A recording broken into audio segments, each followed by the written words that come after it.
শক্তিশালী কেপ ভার্দের বিপক্ষে ৪ তারিখ ভোর ৪টায় নকআউট পর্বের হাই ভোল্টেজ ম্যাচে মাঠে নামবে তিনবারের বিশ্ব চ্যাম্পিয়ন আর্জেন্টিনা। আর এই ম্যাচে কেপ ভার্দেকে গুড়িয়ে দিতে শুরুতেই কঠিন শক্তিশালী একাদশ নিয়ে মাঠে নামবে মেসি বাহিনী।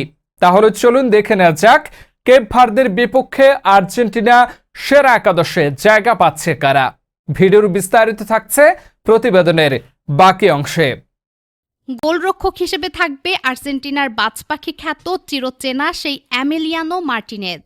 রক্ষণভাগ অর্থাৎ ডিফেন্স লাইনে থাকবে ক্রিস্টিয়ান রোমেরো এবং লিসান্দ্রো মার্টিনেজ। সেন্ট্রাল ডিফেন্সে তারাই বর্তমানে আর্জেন্টিনার মূল ভরসা। ফুল ব্যাক পজিশনে দেখা যাবে নাহুয়েল মোলিনা এবং নিকোলাস তাগলিয়া ফিকোকে। শক্তিশালী এই ডিফেন্ডাররা শুরুতেই থাকবে রক্ষণভাগ সামলানোর জন্য।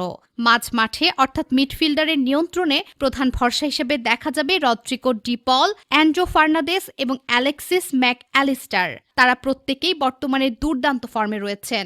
মাঝ মাঠের মূল কাণ্ডারিও বলা হয় তাদের। আক্রমণ ভাগ অর্থাৎ ফরওয়ার্ডের নেতৃত্বে থাকবে আসরের সর্বোচ্চ গোলদাতা অধিনায়ক লিওনেল মেসি। তার সঙ্গে জুটি বাঁধবে হুলিয়ান আলভারেজ এবং লাউতারো মার্টিনেজ। প্রতিপক্ষের ডিফেন্স লাইনকে ভেঙে দিতে এই তিন তারকাই যথেষ্ট।